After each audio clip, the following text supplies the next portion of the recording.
Good evening. Thank you so very much for being here. It's so wonderful to look at this full room of people just interested in caring for the community. My name is Monica Negrilla. I am the county's Director of Strategic Initiatives, and I am supporting North Star. On behalf of North Star, we are pleased to host this event tonight and this important conversation in our community. Thank you to the City of Mount Vernon, Mayor Donovan and his team for hosting this event and for allowing us to use the space. And big thanks to the North Star Housing Task Force for being the heart and for organizing this event tonight. We have a full program ahead, so we are going to go ahead and get started. Our Masters of Ceremonies tonight, it's my pleasure to introduce him, is our County Assessor, Danny Hagan. The North Star Initiative started in 2022 when our 4 cities in the county, Anacortes, Burlington, Mount Vernon, and Sedro-Woolley, got together with our county commissioners and decided to work together to solve complex issues in our community, such as housing, homelessness, behavioral health. They came together and realized that no one jurisdiction can solve and tackle such complex issues on their own, and they realized and wanted to work together for the benefit of the community. Since then, the initiative grew to include a lot of community partners, nonprofit organizations, first responders, schools, hospitals, courts, and more recently also business partners. And of course, community members like you who are interested in supporting and having a thriving community in Skagit County. So now that I gave you just a brief background of what North Star is, I also want to share with you what I consider a heartfelt and warming video that I think it's going to also give you some information and tell you a little bit about the why behind North Star. I call it the human side of the why behind North Star. So let's please take a few minutes, watch the video, and then we are going to start the event. Thank you again for being here tonight.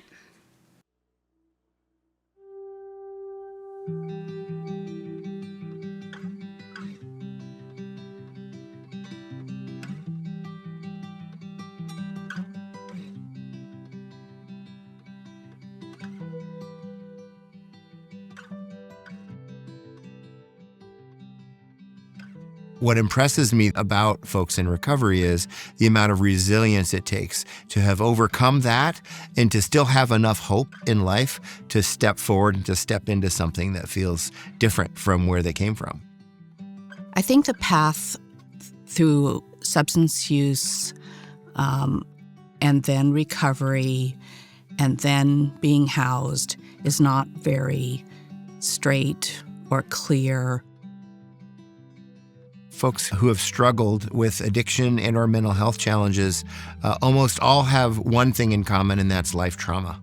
So the trauma that brings people to a place of addiction or brings people to a place of mental health challenge is real, and those stories are really, really difficult to hear.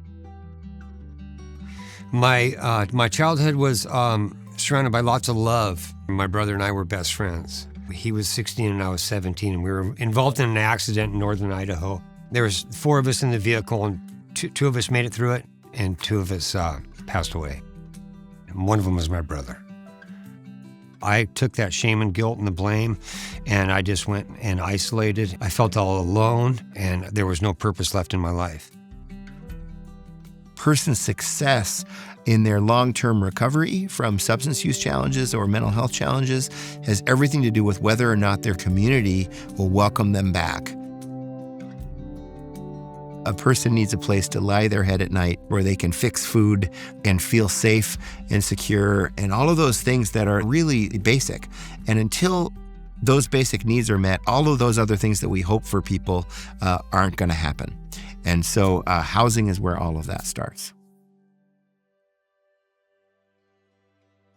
My husband and I have 5 children. 7 years ago, our youngest son, Patrick, at the age of 30, died from an overdose.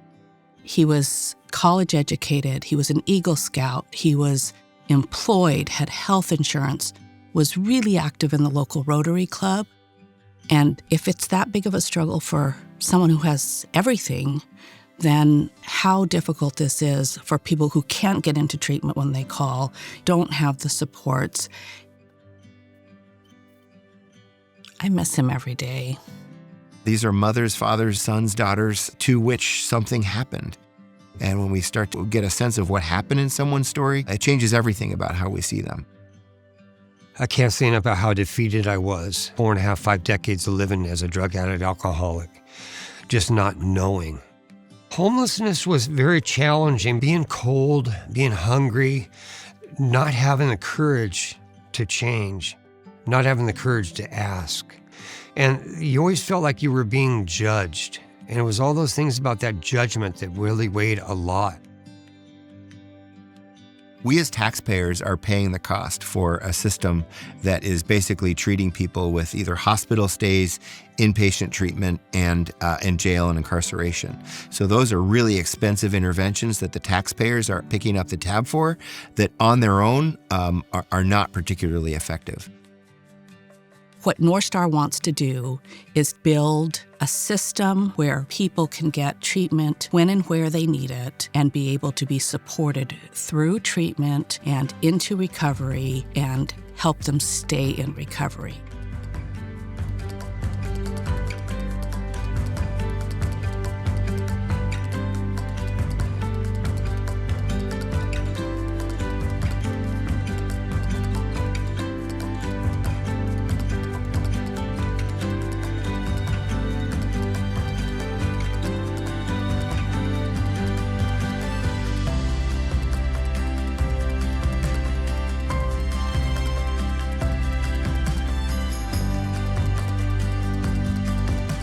I live with lots of blessings today.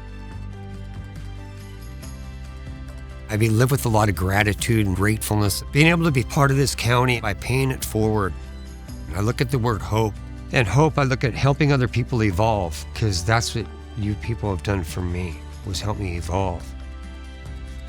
I look at North Star like this. We as the county and each of these 4 major cities, we all have cards to play.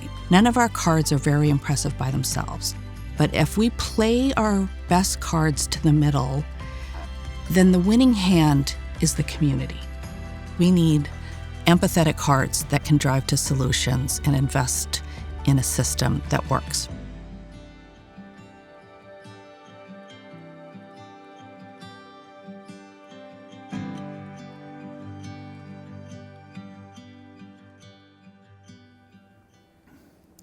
Thank you, Monica. And thank you all for being here tonight. Like Monica said, my name is Danny Hagan. I get to serve as your Skagit County Assessor. I'm really honored to guide this conversation tonight. Housing is not an abstract issue. It touches every one of us. Our grown kids often can't afford to settle down in the communities they grew up in. Businesses are struggling to hire and retain workers. Seniors on fixed incomes are getting stretched thinner and thinner. And homelessness, it's right in front of us and it can feel overwhelming.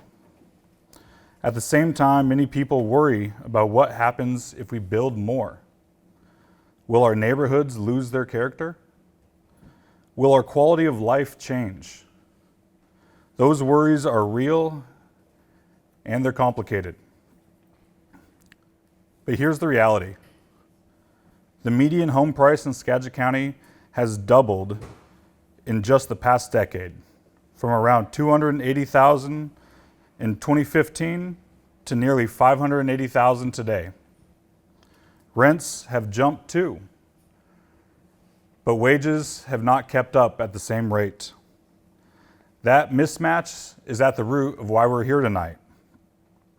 If we want balance, if we want a future where our kids, our workers, and our seniors can all find a place here, we do need to build more homes. The question is, how do we do it in a way that works for all of us? The truth is, no city, county, or nonprofit can solve this alone. The problem is too big and it's too complex. That's why North Star created a call to action. You can find that call of action on your table. There's several copies. If you are in the back and you'd like one, please head to a table and grab it. When we share our tools, we share responsibility and share vision, we can expand what's possible. This isn't about one-size-fits-all solutions. It's about more pathways, rental housing, home ownership, supportive housing, so that seniors, working families, and young people all have a place in Skagit's future. For me, housing is more than just professional policy. It's personal. When I was 12, my parents, Wes and Kathy Hagan, started taking in foster kids, teenagers who had been bounced around the system. Over the years, 10 boys came through our home. What I saw when they finally had stable housing, a daily routine, and a community that cared about them, it was life-changing. They grew. They showed kindness, appreciation, and resilience. It wasn't always perfect, but having a home transformed their lives in every way possible. And it changed us too. My parents and I learned to be less judgmental, more patient, and most importantly, more forgiving. If one house could do that for 10 young men, imagine what an entire community can do when we commit to create stability and opportunity through housing. Tonight isn't just about identifying the problems, it's about hearing from people on the front lines who are working to turn things around. And we want your voices in the mix as well. That's why we're using a live polling tool. You will find a QR code at your table. One is for a survey of the event. The other is to submit questions. While the event is going on, we will have a member of the committee monitoring those questions, compiling them, and then asking them of our keynote speaker and of our panel later. If we do not get to your question, everything you share will be kept by North Star, so your input isn't lost. So please don't think that if you don't hear a response tonight, that your question wasn't submitted.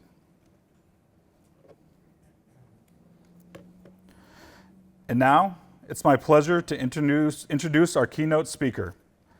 Greg Colburn is an associate professor in the Runstad Department of Real Estate at the University of Washington. No Huskies? Too many Cougars around here. He researches housing and homelessness and co-authored the book, Homelessness is a Housing Problem: How Structural Factors Explain U.S. Patterns. His work has been featured in The Atlantic, The New York Times, The Economist, Bloomberg, and NPR. Some of you may remember him from the North Star Symposium earlier this summer. We're glad to have him back tonight. Please join me in welcoming Greg Colburn.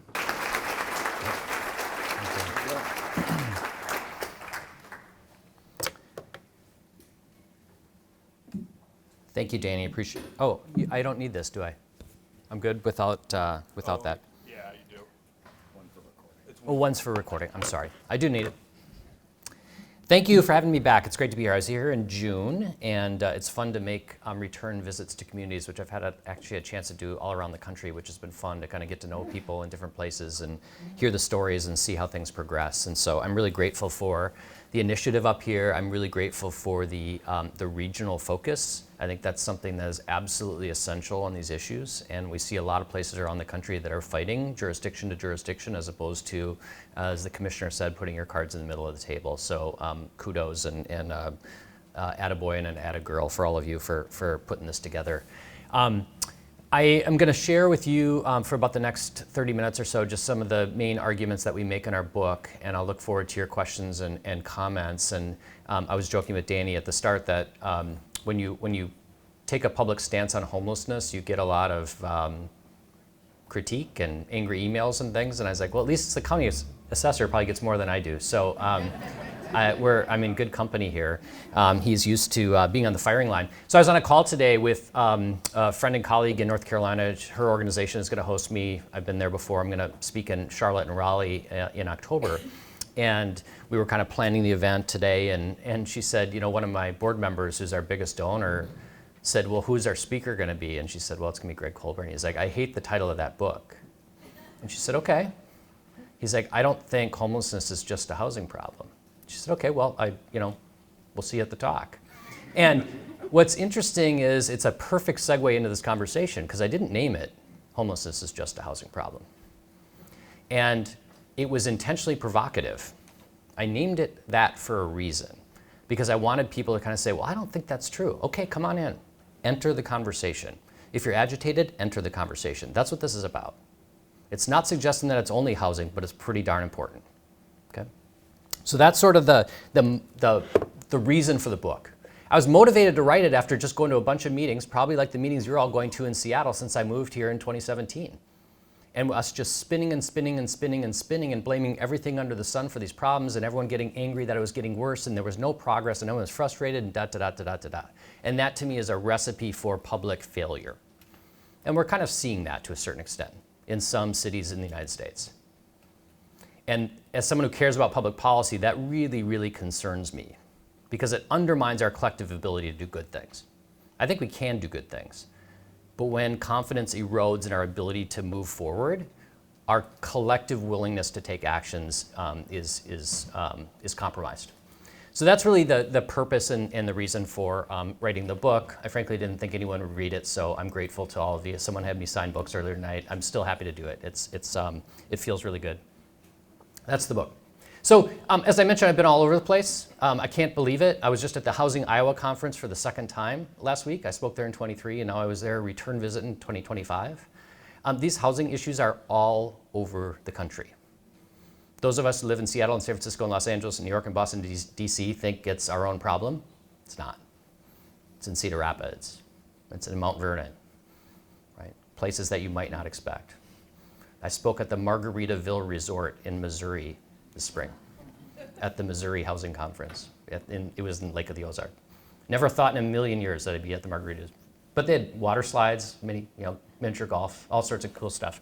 And then I'm going to, my wife and I are going to the Netherlands on Saturday. So I'm speaking at the European Homelessness Conference in Utrecht, which is just outside of Amsterdam. And it's fascinating to go to the European conference because they have homelessness, but it manifests itself very differently than it does in the United States because they just have a different system, economic and political system. So I learn a lot when I'm there, and then I kind of tell my story, and they're like, oh boy, we thought we had it bad. No, you don't. No, you don't. So there are a couple jurisdictions. Ireland's got it pretty bad, the UK, but kind of, Netherlands, Scandinavia, et cetera, it's just nowhere near what it is here because they structure their society a little differently. So one of the challenges with wrestling with homelessness is this simple question of what causes homelessness. And that is, we could spend hours and hours and hours debating what causes homelessness. One of the central contributions of our book is acknowledging the fact that there are individual causes of homelessness and there are community causes of homelessness, and they're sometimes different. What I mean by that is there might be an individual risk factor for homelessness, that if you have that trait, you're more likely to experience homelessness. And then there are attributes of communities that produce higher rates of homelessness. And what our book is trying to do is reconcile those two things. And generally speaking, in the academy and in public service, we confuse these things a lot. And that leads to, in my opinion, policy responses that are maybe less than effective. So one of the ways we think about causation is we ask people who are experiencing homelessness or have experienced homelessness, why are you homeless? Seems like a good place to start. And when we ask those questions, we get really blunt answers. I drink too much. Made a couple bad choices, lost my job, my roommate kicked me out, and here I am. My boyfriend beat me up and I ran, here I am. And so of course we need to honor those explanations because that's their truth, that's their experience. And I'm not going to sit here in my blue blazer and tell them that's not why they're homeless. It'd be ridiculous.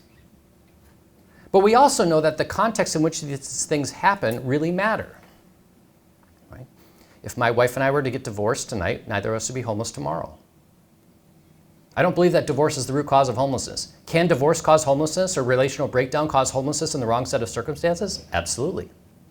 Absolutely. The vast majority of people who use drugs in the United States are housed. The vast majority. Okay? So the context in which mental illness and addiction and poverty and relational breakdown and domestic violence, the context in which those things happen really, really matters if we're going to understand homelessness in the United States. And so we can think about this as how are we going to fix person A, treat person A and help them get back to sustainability, and that's a worthy endeavor. And we can also think about this more structurally, which is why the heck does Seattle have so much homelessness? And that's the way I think about this. That's just the way my mind works. It doesn't mean that individual treatment isn't important. It absolutely is. And we have lots of wonderful people doing that work. And Godspeed on that work. What I'm worried about is we need lower numbers of homelessness in Seattle in a hurry. That's what this book is doing. So when we think about this unit of analysis problem is what we call it in the academy, individual versus community level drivers, we get confused. Well, what causes homelessness? Drug use. Well, you said it was housing costs. Well, can it be both? So the way we try to reconcile this is this analogy or metaphor of musical chairs that we highlight in the book. My co-author and I had a disagreement about whether to put this in the book. Clay, my co-author's wicked smart, Rhodes Scholar. He thought it was sophomoric. And I was like, that's the point. It's going in the book. So it went in the book. And what's interesting is we've gotten more feedback on this than anything else in the book. So I'm glad it went in there because it resonated with people. You know how the game works. 10 friends, 10 chairs. Leader starts the music, everyone starts walking around, pull one chair out, music stops, everyone scrambles. By definition, someone loses. In this case, it was Mike. Mike was on crutches after spraining his ankle. He wasn't able to move quickly when the music stopped, so unsurprisingly, he lost the game. And if we interviewed him after the game, like we do with people experiencing homelessness, and said, Mike, why'd you lose the game? What would he say? I had a bad ankle. Everyone would nod and agree. Of course, that's why he lost the game. He had a bad ankle. If he didn't have a bad ankle, he wouldn't have lost. But if we ask a different question and say, why didn't Mike have a chair? The answer to that question is that we didn't have 10 chairs. If we'd had 10 chairs, he would have found a chair. It would have taken longer. Might not have been pretty. He's hobbling over, but he would have found a chair. This is exactly what's going on in our big cities right now, and increasingly in your communities. When housing is scarce, it's a competition for housing, and who's going to lose? People who are vulnerable. People who are poor, who are disabled, who are old, who are addicted, who are mentally ill, et cetera, et cetera, et cetera. And then we observe that person on the street and we'll say, well, of course Joe's homeless, he's addicted. He's mentally ill, he's old, he's disabled, he's poor, et cetera, et cetera, et cetera. And we miss the structural deficit of housing that's creating the conditions for homelessness to thrive in our communities. Our book does not pit housing against treatment. That's not what this book is about. What it's saying is that if we don't get the housing side of this right, we will never get out of this mess. Okay. We can build housing and provide treatment for people who need it. These are not mutually exclusive things that society can produce. Is it true that our behavioral response in this state and in our nation has been inadequate? Yes. Is it true that our housing response has been inadequate? Absolutely. But fundamentally, if we want lower rates of homelessness in our communities, we have got to have more housing. We need more chairs. We will not be able to treat our way out of this crisis. Okay. So we know that mental illness, addiction, and poverty cause homelessness at the individual level. If you have those attributes, you're more likely to be homeless. Absolutely true. But we also know that people have those conditions in every jurisdiction in the United States. So why is homelessness so much worse in Boston than in Topeka, Kansas? Right? That should cause us to kind of scratch our heads.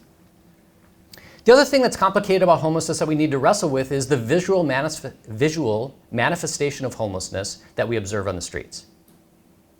And then we equate homelessness with that individual that we see. In Seattle, it's 3rd Avenue, if you've been to Seattle recently. Right? You walk down 3rd Avenue, there's that McDonald's there, not too far from Pike Place Market. It's the epicenter of homelessness in Seattle. If you were to walk by and say that this is the homeless population, I would then have a visual image of that in my mind. And it's highly, highly vulnerable people who are in in real trouble. Huge behavioral health challenges, open drug use. That is the tip of the iceberg. That's the tip that we see. What we don't see in Seattle is the people sleeping in their cars, showering at the YMCA and going to work. What we don't see is the women and children in shelter who are waking up, getting their kids on the bus and away they go, and then mom goes to work. Okay? So we need to be really careful about equating what we observe visually with the overall phenomenon. It is much more complicated than what we observe. Does Joe on 3rd Avenue deserve our care and respect? Of course, but it's not just Joe. So the purpose of the book is we ask a real simple question, which is why do rates of homelessness vary so widely throughout the United States? And our sample is big cities. So Mount Vernon isn't in our sample, but I do believe that the lessons from the book apply even to mid-sized cities and smaller cities.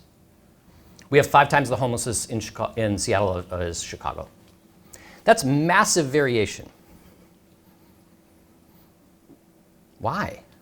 Why is it so much worse there?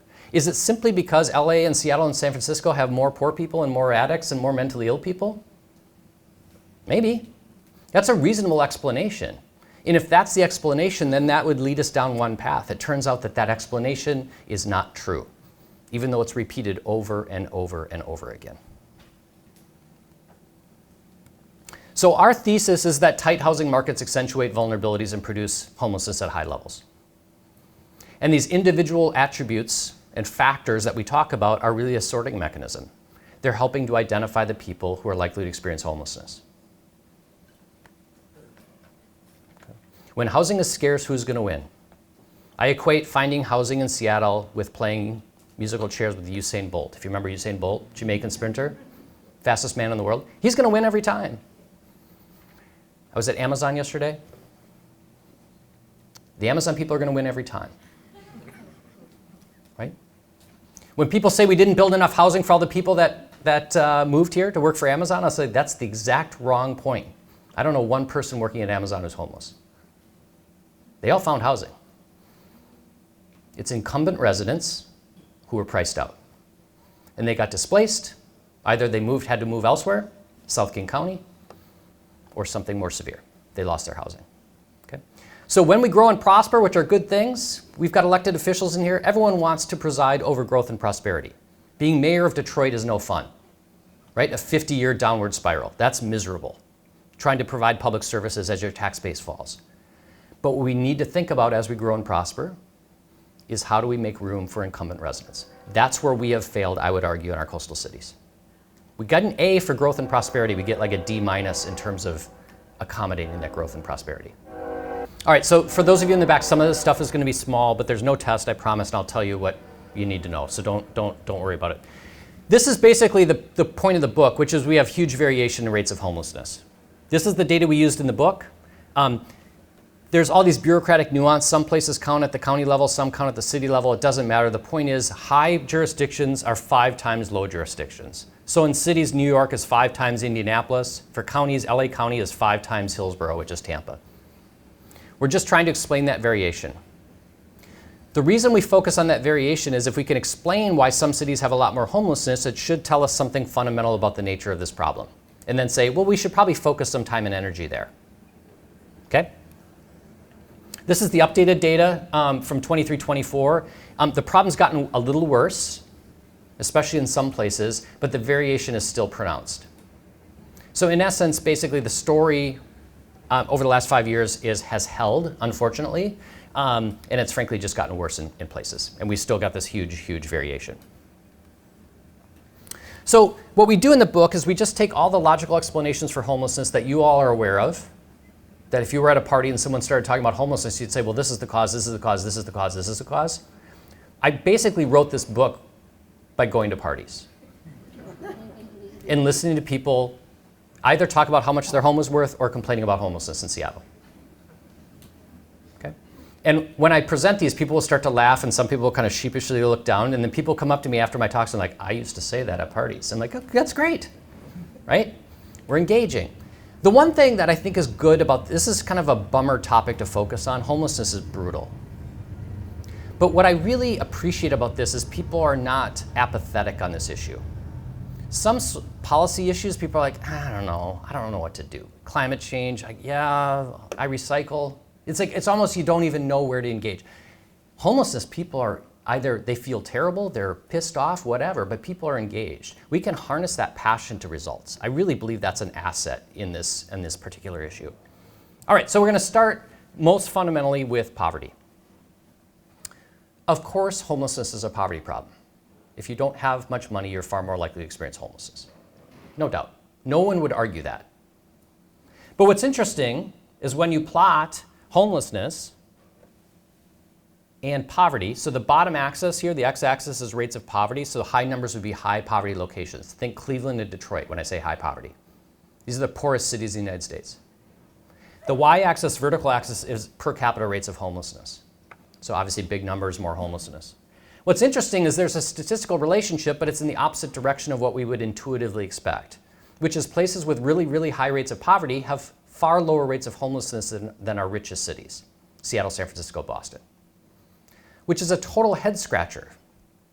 Because I just told you at the individual level, poverty causes homelessness, yet in communities with really high levels of poverty, they have far lower rates of homelessness. So the point here is not that poverty doesn't matter. The point is being poor in an affluent place like Seattle has huge consequences. Being poor in San Francisco is a one-way ticket to homelessness. It's no picnic in Detroit, but if you need to get to $700 a month in rent, you might be able to get there through a bunch of different sources. In San Francisco, you got no shot. Okay? So we can't blame the homelessness problem in Seattle on disproportionate numbers of poor people. In fact, we have far fewer poor people than a lot of other places in the United States, yet we have way more homelessness. Okay, now I'm going to ask you all to take a deep breath, because now we're going to get into behavioral health. Okay? So we're going to start with serious mental illness. If you're mentally ill, you're more likely to experience homelessness. True statement. This is rates of serious mental illness in every state in the nation, plotted against rates of homelessness in those states over 13 years, and what you'll see is there's no relationship. If you haven't taken stats in a few years, R squared of 0.05 basically means nothing. Okay? There are people experiencing serious mental illness in every jurisdiction, every state in the United States.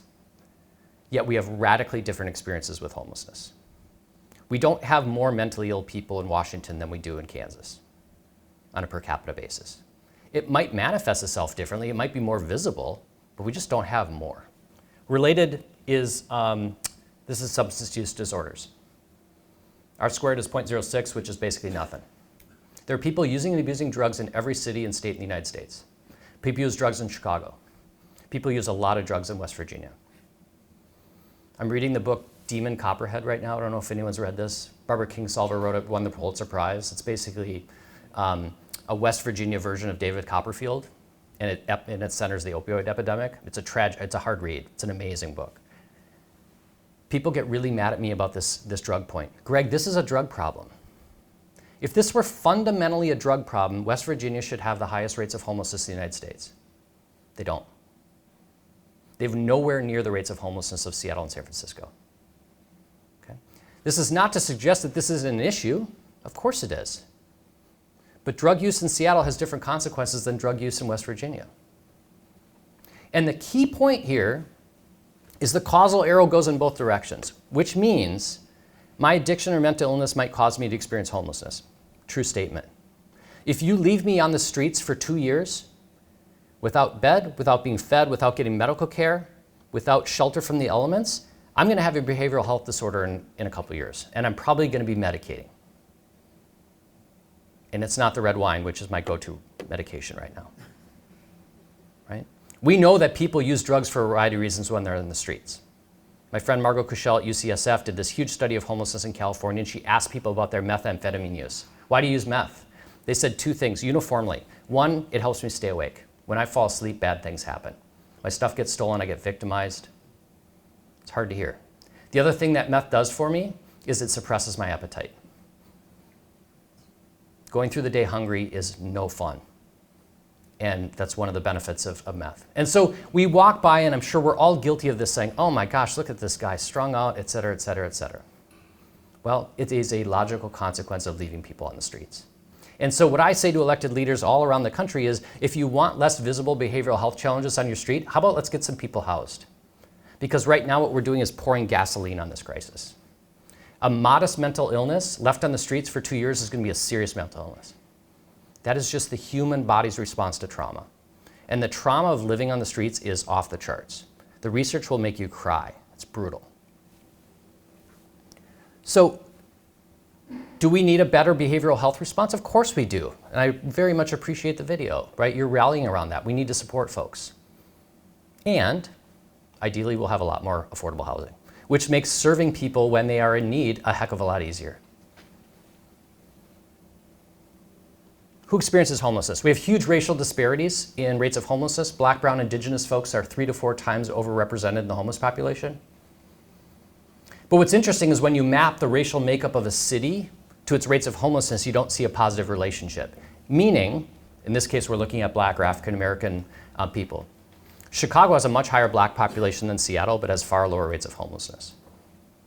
So it's not the mere presence of Black people in a city that cause more homelessness. Race doesn't cause homelessness. It just doesn't. Racism causes homelessness. Right? Racism helps to identify the people in a city who are most likely to experience homelessness, which is why Black people are overrepresented in Seattle and in Chicago and in Jackson, Mississippi, and every jurisdiction in the United States. And we all know, obviously, we have hundreds of years of this history. Many different systems and structures have produced these outcomes. Helps us to identify who's going to experience homelessness or who's at greater risk. It doesn't help us explain regional variation. So none of these individual factors or attributes tells us anything or explains why Seattle has more homelessness than Chicago. We're still hunting for an explanation. Okay, we're going to get into the cocktail party element of the night here. Greg, it's warm in LA and cold in Chicago, therefore LA is going to have more homelessness. I've heard this so many times. It's true that LA is warmer than Chicago, but so are cities in Arizona and Texas and Florida that don't have high rates of homelessness. Boston and New York are cold in January. They have lots of homelessness. Right? There's no relationship between rates of homelessness and weather. As much as we want to blame Mother Nature, we can't. Okay, so we're still hunting. If we weren't so generous, people would stop moving here to experience homelessness. I've heard this all over the country. Everyone thinks they're the magnet. Okay? That's not how magnets work. Everyone can't be the recipient or the destination. Okay? I first heard this in Minneapolis when I was working on my PhD. I heard this when I went to Seattle. There's like, we're a magnet. I'm like, that's what Minneapolis said. Okay? Heard this in California, et cetera. This is TANF, which is the primary federal welfare program. Largely helps women and children. There's huge state-to-state variation. We have stingy states, we have generous states. That was baked into the legislation, gives states real power in terms of determining the benefit generosity. So we can actually test and see if people are moving who are experiencing homelessness to generous states. And the answer to that question is no, they aren't. There's no relationship between benefit generosity and rates of homelessness. This doesn't mean that generous benefits aren't good. I support them. And when I say generous, keep in mind, generous is within a band of not generous at all. Right? We just need to be clear. None of our welfare benefits are generous, but there are some that are more generous than others. You know, my home state, Minnesota, is more generous than South Carolina. It still doesn't mean you're living like a king in Minnesota. Okay? How about those Vikes last night, huh? Anyway, so where was I? So I got all excited about my Vikings. So the point here is that we don't see people making locational decisions based on more generous benefits. Meaning, I'm not going to move across the country for an extra $300 a month. Moving is hard. In the best of circumstances, moving is hard. If you have nothing, are you going to move across the country? No, you aren't. What we see from mobility data is renters and low-income folks tend to move more than homeowners, which isn't surprising. But those moves tend to be local. My lease is up, my rent went up, I'm now going to move to a different place. Homeowners, you know, we're going to live there for 5, 7, 10, 30 years. As income falls, state-to-state mobility falls. If you're at the end of your rope, social networks, they're important to all of us. They are really important. If your mom or aunt or uncle is the only one who can watch your kids, are you going to move across the country for an extra $200 a month? No chance. No chance. So this is a common explanation for homelessness, but this mobility argument just doesn't hold up.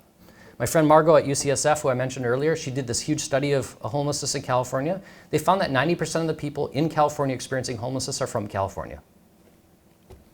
We got to look in the mirror. We did this.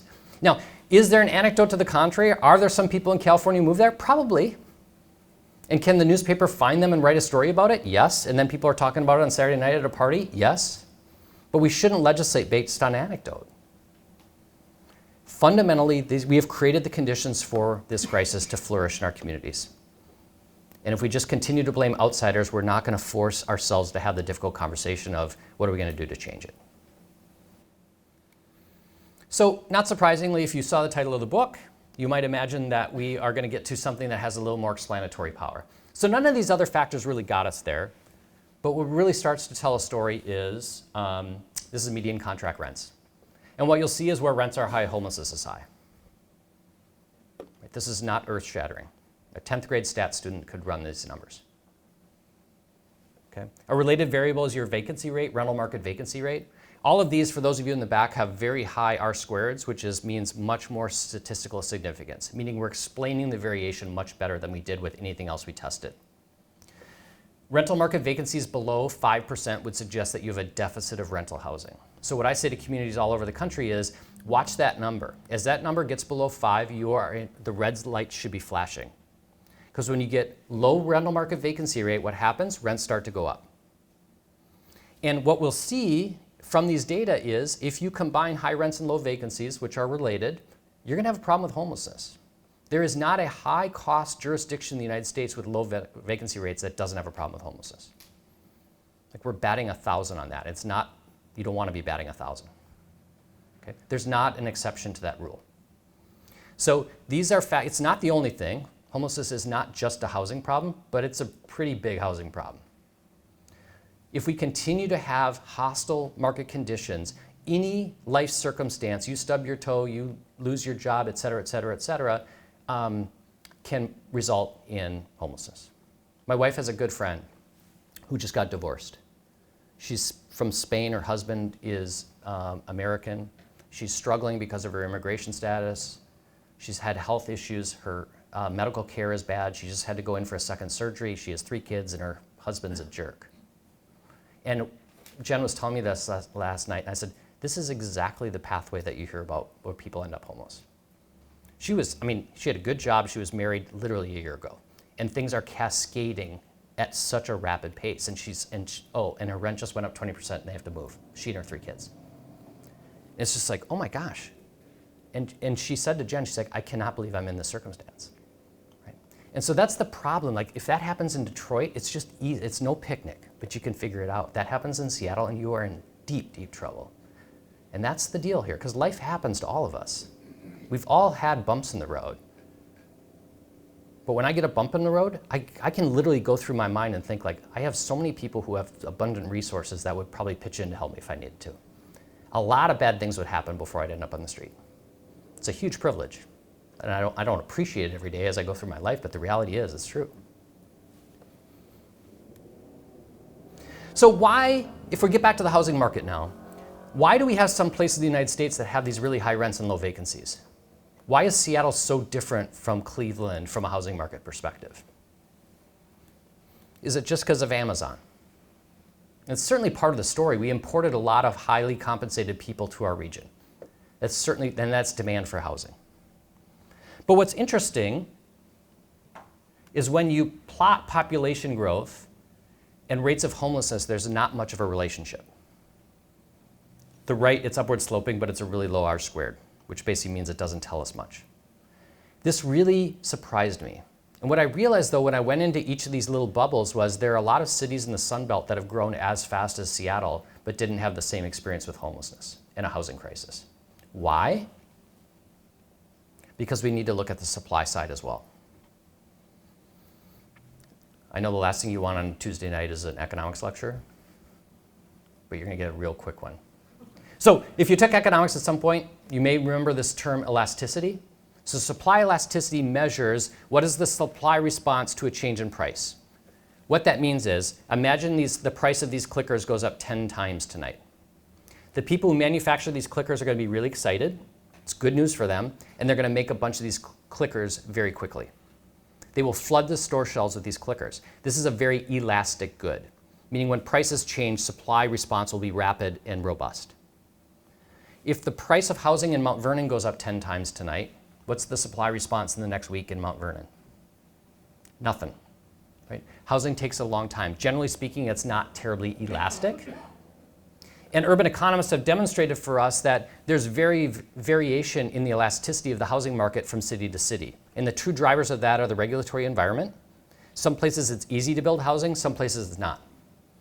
And topography. If you have mountains and water, it's harder to build more housing.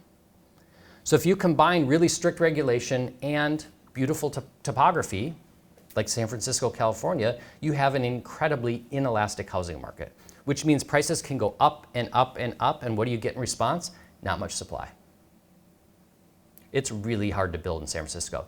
It's hard to build in Seattle, but it's way easier. We've built way more housing per capita than San Francisco has over the last 2 decades, especially the last 15 years. Seattle's actually done a pretty good job, but we're still woefully behind. So we're not going to change the topography unless Mother Nature does that for us. So there's a lot of pressure on the regulatory environment. We have got to create an environment where it's easier to build housing. This does not mean that I'm anti-regulation. Right? I want our drugs to be safe. I want my ground beef to be safe. I want our housing to be safe. All of that can be accomplished without waiting 3 years to get a permit to build housing in San Francisco. There has to be a reasonable middle ground. People are literally dying in the streets and we're waiting 3 years to permit housing. I think it's just, well, I'll stop talking there before I swear or something. I think it's ridiculous. I think it's totally ridiculous. As a caring society, that's our response. To me, it's unacceptable. So this is my favorite chart in the book. The bottom axis, for those of you in the back, is a change in population. So think about that as a proxy for housing demand. More people move to your community, there's more demand for housing. So on the right, you'd have fast-growing places like Charlotte, Austin, Seattle, Boston, etc. On the y-axis is supply elasticity. The higher the number, the more housing you build. Okay? So the top right quadrant is the Sun Belt. These are rapidly growing cities that did not have a housing crisis. Why? They built a bunch of housing. They had high supply elasticity. The numbers in parentheses are their rental market vacancy rates throughout the decade of the 2010s. And what you'll see is they're much higher than that 5% threshold. Now, they accomplish that housing production largely through sprawl, and that might not be our preferred mode of housing production in the Pacific Northwest, partly because we can't, and partly because it's not the greatest environmental stewardship. But the point is the units matter. They built the units and they avoided a housing crisis while growing pretty darn rapidly. The bottom right quadrant is the perfect storm for a housing and homelessness crisis, and it's 100% predictable. Shame on all of us. Seattle watched San Francisco go through this. Their tech boom predated ours, and we just kind of sat around like, well, at least we're not San Francisco, and now we basically are. And getting out of this now is a lot harder. And so when I go to Cedar Rapids, I say, listen, you have the benefit of watching us. I'm like the ghost of Christmas to come from a Dickens novel, right? Learn from our mistakes. As you grow, as you have more employment, that's great. Build some housing along with it. You have to be intentional, because if you pop your head up in 15 years, you're not going to like what you see.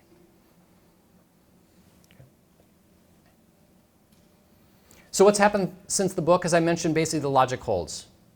The only person that's good news for is me, because it would be embarrassing if the book was entirely invalidated.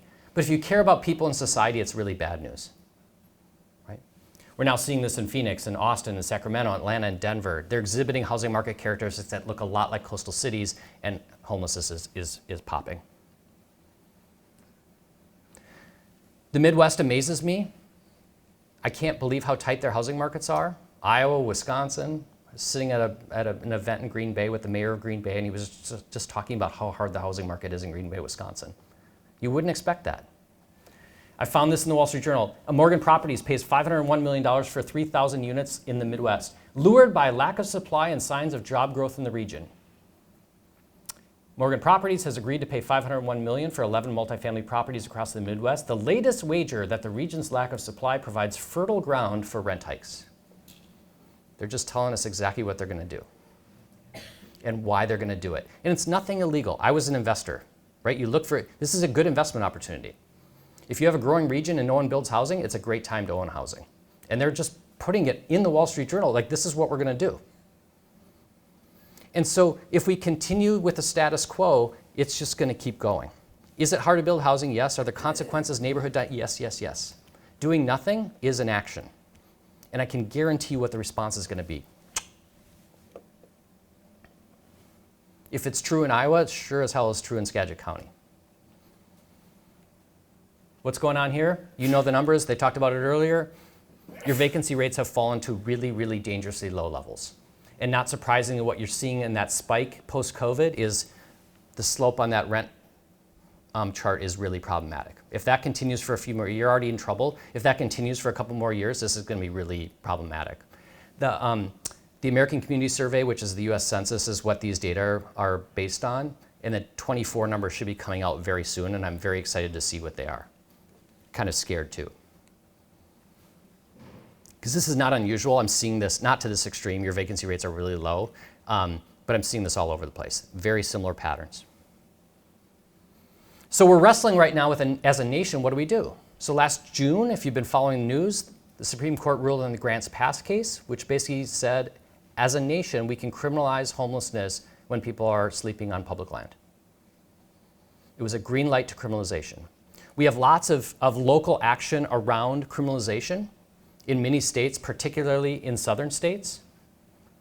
I have a Google alert for my name and the name of the book, which is fascinating. So every morning I wake up and see how my name is being used in vain or the name of the book. And most of it's interesting. You know, it's like people running for office in random city in Vermont saying homelessness is a housing problem. It's just kind of amazing to see it. Well, in this case, it's a journalist in Oklahoma. She's interviewing the author of a criminalization bill in the Oklahoma State Legislature. And she's interviewing this fellow. And she apparently, I don't know who she is. She had read our book.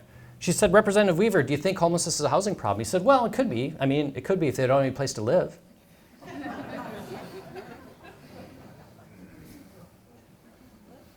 Okay? Both a kind of humorous and tragic comment from someone who is advocating for a bill which would basically make it illegal to sleep outside. And beyond the cruelty of the policy, which I'll set aside for a moment, it's wildly ineffective. If Joe's having trouble maintaining employment and housing, how about we fine him and give him a criminal record? That'll help.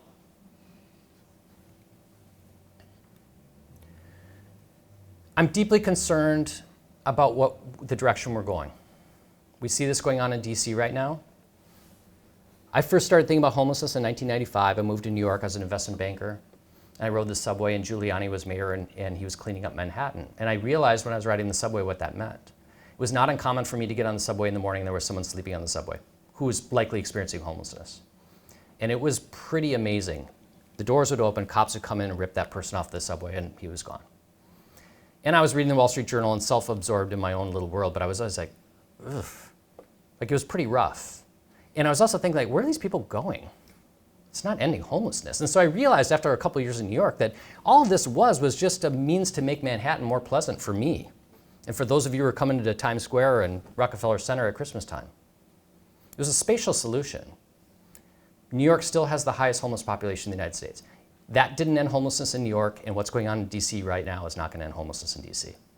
It's going to have this same result, and it's the exact same motivation that's driving it. We can do better. We have to do better, in my opinion. All right, so I'm going to wrap up here, and then we'll get to the Q&A. Greg, we spent billions of dollars on homelessness. It got worse. Why would we continue to spend those? The reason we should, I take issue with that argument is most of our investments are a response to the crisis.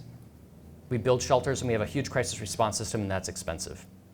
And I think that system is a marker of a caring and compassionate society. So I support that. But in no way does that end homelessness. All it does is care for people when they show up at the door. What we've not done is prioritize investments upstream such that we have fewer people entering this system. And therefore what happens is we blame that system for ongoing homelessness, which is ridiculous. We don't blame the emergency room for people getting sick. They're there to care for people when they get sick. That's what the crisis response system is there for. So unless we move upstream and start to prioritize more investments in housing, and particularly affordable housing, we will not be able to build a large enough crisis response system. New York shelters hundreds and hundreds of thousands of people every year and spends billions of dollars doing it. And it's a road to nowhere because there's just no place to put people. So when we talk about shelter, we probably do need more shelter in Seattle, but I'll just say, if New York 2.0 is our goal, don't sign me up for that. People spend their lifetimes in the New York shelter system. Who should do this? I'm a firm believer that this is public and private response. We need all people at the table, which is why I'm grateful for this convening. We need all the people in the boat rowing. One sector alone will not fix this. So to wrap up, my hope with this book is that we take our attention off of Joe on the street, not because we shouldn't care for Joe, but it's too easy to blame Joe. Walk by, hey, I feel bad for Joe, but he's made some poor decisions and I go about my day. Instead, if we see Joe as a consequence of structure that we've all contributed to, that I, Greg Colburn, have contributed to, it indicts me, forces me to look in the mirror at night when I'm brushing my teeth and say, well, then what am I going to do? What are we going to do? That's scary. Structural solutions are scary. It requires big responses and dollars and all those things that are in short supply sometimes. Final point, though, we know it works. We know it ends homelessness. Housing ends homelessness, prevents it. And for people already experiencing homelessness, housing and services ends it. We cut veteran homelessness by 50% in 10 years by providing housing and services. Okay? Why do we do it? It's good politics to house veterans. Let's just be clear about that. My dad's a veteran, Grandpa was a veteran. I'm all for housing veterans. I'm also for housing people who weren't veterans. We drew the line there, we had great success, we had a scaled response, and that scaled response works. We just haven't done it for other folks. That's why this is continuing. There's not some magic solution hiding in a room somewhere. It's right in front of us. We're just choosing not to do it as a nation.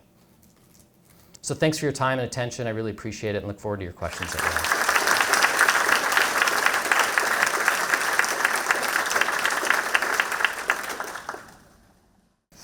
Thank you very much for that, Greg. We really appreciate your insights and really incredible data. I'm a data guy, so I was totally geeking out. We will go through as many questions as we can over the next 10 minutes. If we don't get to your questions, we do have them saved and your input has been received. First question, what is the best thing we can do as a community to create more housing, and what are the first steps? So I have learned over 3 years of doing this that I don't usually answer the what's the one thing we should do, because it's rare that there's one thing. And then people will say like, well, let's do that, but then if you don't do the other things, it doesn't work. So I'm going to give you a brief portfolio of things.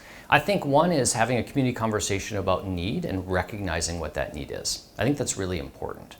Housing needs assessments are important to say, we need to be here in 10 years. And that then means on a yearly basis, this is what we need to be doing. And right now we're here, we're way short. I think just having a reckoning on that is an important step, because otherwise it's just kind of an abstract idea. And it's like, well, yeah. So then when you start to think about this is what our need is, and we have need at different income thresholds, then we start to think about, well, then how do we get there on a day-to-day basis? And one of the challenges we have is, we have huge land use impediments. It's just hard to build the housing that we need in a lot of places. We do need more multifamily housing, we need denser housing, and sometimes that's a political challenge. And so really starting to think about it on a block-by-block basis and a political basis, every planning commission meeting, et cetera, showing up and saying, yeah, we need more housing. And to do that, we need to have a land use that will allow for that. It doesn't need to be Midtown Manhattan. No one is talking about that. That's not what you need. But you do need a little more density. Right? And so having a recognition of what those housing needs are, having developers at the table to say, how do we create a regulatory and framework that is responsible, but also allows people to build housing? So I firmly believe, and I've been talking to the mayor's office in Seattle about this a lot, is having developers at the table and talking about this, because sometimes we do things that are well-intended but have big consequences. I didn't say this, but I get accused of being a shill for corporate interests when I say this. Greg, you just want developers to make more money. Yeah, I do actually, because they build 95% of the housing in the United States. And if we have a shortage of housing, they need to raise capital, they need to build housing and deliver a return. You might not like that system, and that's a fair conversation, but that's the system. If we need the housing, it's going to come from private sources. A relatively small amount of housing in the United States is built with subsidy. So that's one side of it. How are we going to create the conditions for more housing to be built, both from a land use side and a regulatory and permitting side? But then we also have to have the conversation, there are going to be people in your community who can't afford that housing. And that's where we start to have the discussion of, well, then what resources do we have as a community to support individual households or to support developers to build housing that's more affordable with lower rents? And that's tough because there's not a money tree, in the backyard. And so we have to start thinking about resource allocation questions, but that needs to be part of it. Building market rate alone won't end this, but it's an important first step. So all of those things. The other thing that's really important in housing is It is the least innovative sector of our entire economy. We build housing largely the same way we did 50 years ago. And so there's a real need for innovation. When I have students say to me, I want to get involved in housing, I was like, if you're innovative and entrepreneurial, let's figure out how to build more housing more quickly. So offsite construction and all these different technologies that can bring costs down are going to be really important. And so as a community, thinking about how do we then activate that is exciting. And so I've been working with a community that's thinking about how do we then use the public balance sheet to guarantee a number of units such that a private developer can say, we're going to do offsite construction and we know that we're going to get 1,000 units built, so we have that guarantee. And it's just a backstop from the public sector. Ultimately, private sources will purchase it, but you have the public backstop. To me, that's a good use of public capital to allow for innovation in the private sector. So, yep. I'm going to combine, definitely working now. I'm going to combine a couple of these questions. You've seen so many different communities, and in some communities, there's been a lot of success in dealing with housing and homelessness. What tools and what things can we learn from them, and specifically, what can we learn from those environments that are much larger than us that we can incorporate here in a smaller community? So places where we've had success have had a couple things in common. One is typically they've had really good coordination across jurisdictions and between the private sector, the nonprofit sector, and elected officials in the government. So Houston, for example, has been written about a lot. They had 2 mayors in a row. This was a huge priority for them. And they brought in service providers and nonprofits and corporations, and it was a very, very coordinated effort.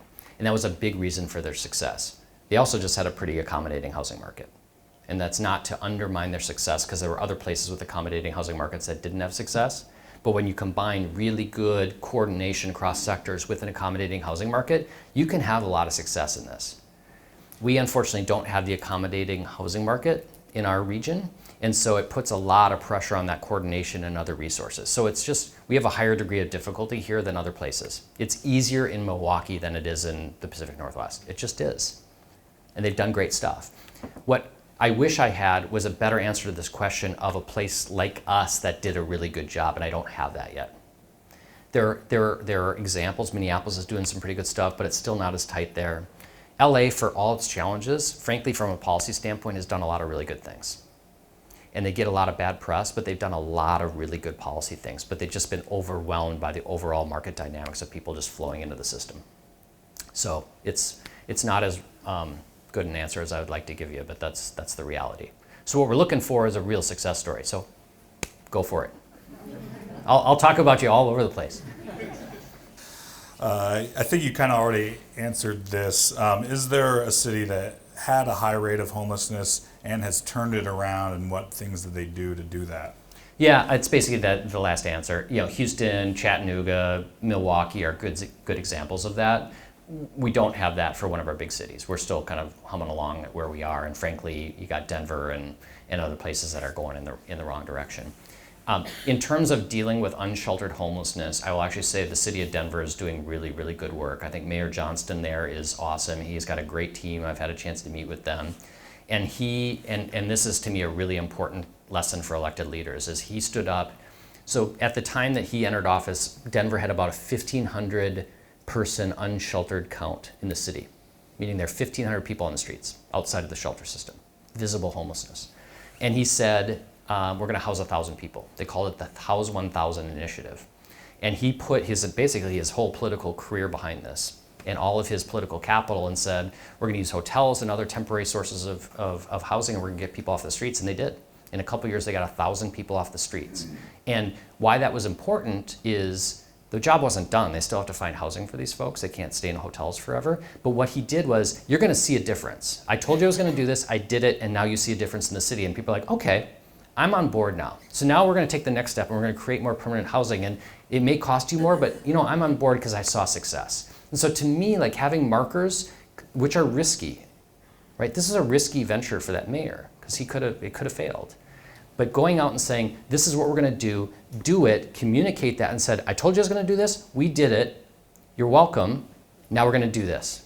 I think that's super important. And we do see examples of that around the country, and I think that political courage is important. And all the people in this room can help provide that political courage, right? And have the back of your elected leaders when they say, I'm going to do this. Support them. Show up at the meetings, right? Talk to your neighbors when they send angry emails or are complaining about it at a party. Like, you all have a role to embolden your elected leaders to do what they want to do. It's a hard job. Thank you very much, Greg. We really appreciate all your insights and for taking our questions. Can we get another Thanks. round of applause for Greg?